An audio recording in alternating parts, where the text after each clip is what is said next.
అందరికీ నమస్కారం. వివాహ శుభకార్యముల ప్రకటనలు మరియు పుట్టినరోజు నామకరణ మహోత్సవ ప్రకటనలు చేయబడును. అదేవిధంగా ఉద్యోగ వ్యాపార రాజకీయ ప్రకటనలు చేయబడును. ప్రకటనలు కావలసిన వారు మన మన్యం 2021@gmail.com ఈమెయిల్ ద్వారా మమ్మల్ని సంప్రదించగలరు.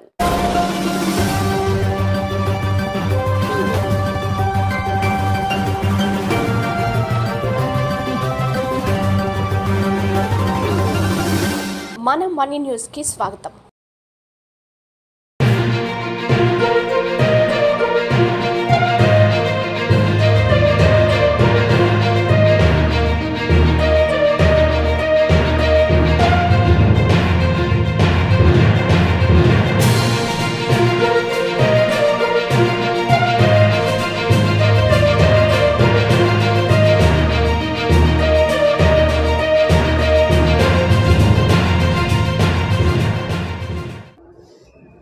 మాజీ ముఖ్యమంత్రి ప్రతిపక్ష నాయకుడు చంద్రబాబు నాయుడు గారు అరకు పర్యటనలో భాగంగా ఆయన చేసినటువంటి వ్యాఖ్యలకు దాన్ని ఖండిస్తూ, ఆయన మాటల్ని ఖండిస్తూ ఈరోజు ఈ ప్రభుత్వం పేదల పక్షాన నిలబడి ఈరోజు గిరిజన ప్రాంత ప్రజల యొక్క అభ్యున్నత కోసం, సంక్షేమం అభివృద్ధి కోసం ఏ రకంగా పనిచేస్తుంది అనేది ప్రజలందరికీ మీడియా ద్వారా తెలియజేయాలనే ఉద్దేశంతోనే ఈరోజు ప్రెస్ మీట్ పెట్టడం జరిగింది. సో దానికి మరొకసారి మీ అందరికీ హృదయపూర్వకంగా ధన్యవాదాలు. 40 years ఇండస్ట్రీ అని చెప్పుకొని గొప్పలు చెప్పుకున్నటువంటి నాయకుడు ఈ దేశంలో ఎవడైనా ఉన్నాడని అంటే కేవలం చంద్రబాబు నాయుడు గారు మాత్రమే. సో 40 years ఇండస్ట్రీలో అబద్ధాలు చెప్పుకుంటూ పోతూ అబద్ధాలు చెప్పటమే తనకి ఆనవాయితీగా పెట్టుకొని నిన్నటి రోజున అరకులో కూడా ఒక అది అబద్ధపు సభ అండ్ అదేవిధంగా ఒక మాయా సభలాగా ఈరోజు మా అందరికీ కూడా కనిపిస్తూ ఉంది.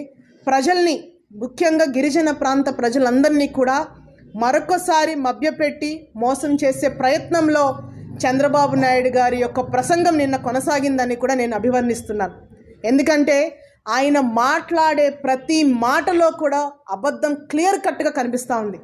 ఈరోజు ఏదైతే రైతుల పక్షాన, రైతుల మీద ఎంతో అభిమానం ఉంది, రైతులంటే నాకు ఎనలేని ప్రేమ అని చెప్పుకున్నటువంటి చంద్రబాబు నాయుడు గారు మరి తను ముఖ్యమంత్రి హోదాలో 14 సంవత్సరాలు సుదీర్ఘంగా ఒక ముఖ్యమంత్రిగా చేశాను, దేశ రాజకీయ చక్రాలు తిప్పినటువంటి వ్యక్తిని నేను అని గొప్పలు చెప్పుకున్నటువంటి చంద్రబాబు నాయుడు గారు మరి మీరు అధికారంలో ఉన్నప్పుడు వ్యవసాయాన్ని విస్మరించారు.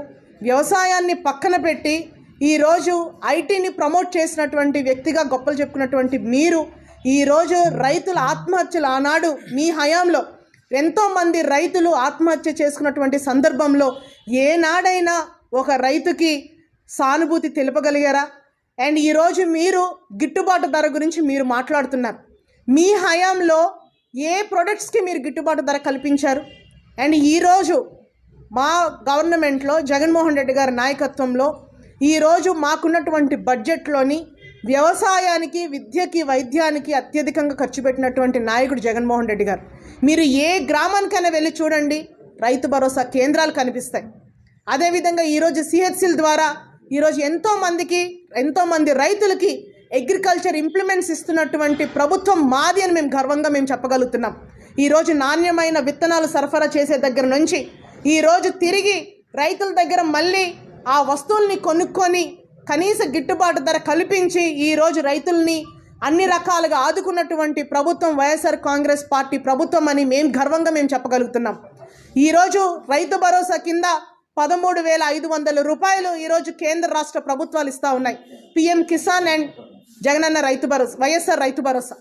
మీ హయాంలో రైతులకి ఏ మేరకు మీరు న్యాయం చేశారనేది కూడా ఈ సందర్భంగా మేము మిమ్మల్ని ప్రశ్నిస్తూ ఉన్నాం.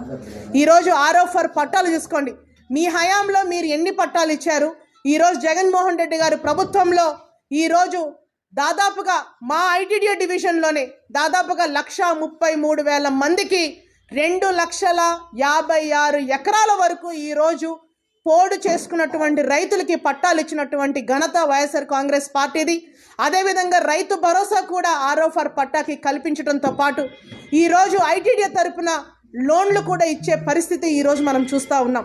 ఈరోజు మీరు రైతుల గురించి మాట్లాడుతుంటే మా అందరికి కూడా నవ్వొస్తూ ఉంది.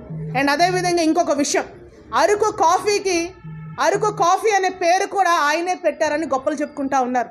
అవునండి, ఈరోజు టెక్నాలజీని కనిపెట్టింది మీరే, సెల్ ఫోన్ కనిపెట్టింది చంద్రబాబు నాయుడే.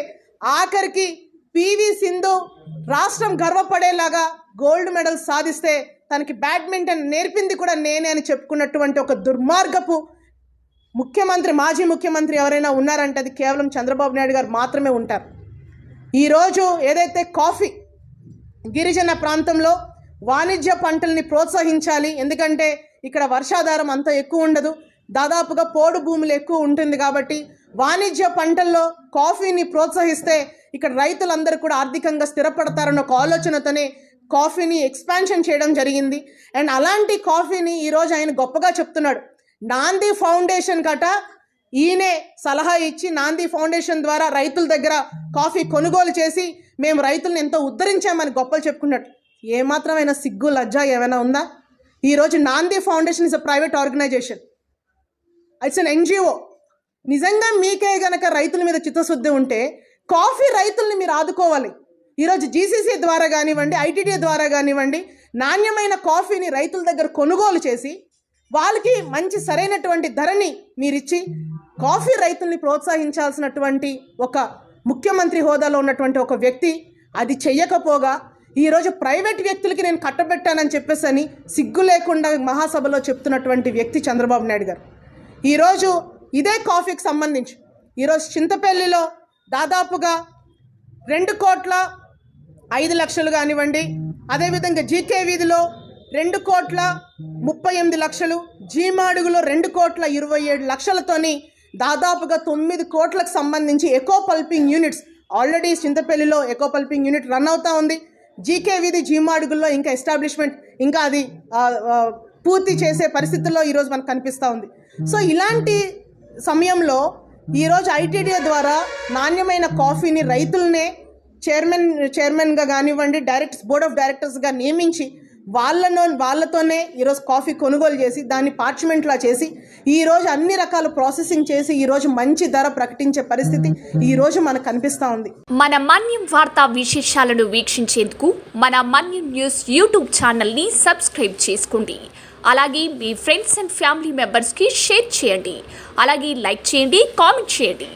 మా అప్డేట్స్ ఎప్పటికప్పుడు మీ మొబైల్ ఫోన్లో నోటిఫికేషన్ రూపంలో కావాలంటే పక్కనే ఉన్న బెల్ ఐకాన్ మీద క్లిక్ చేయండి. Thank you for watching.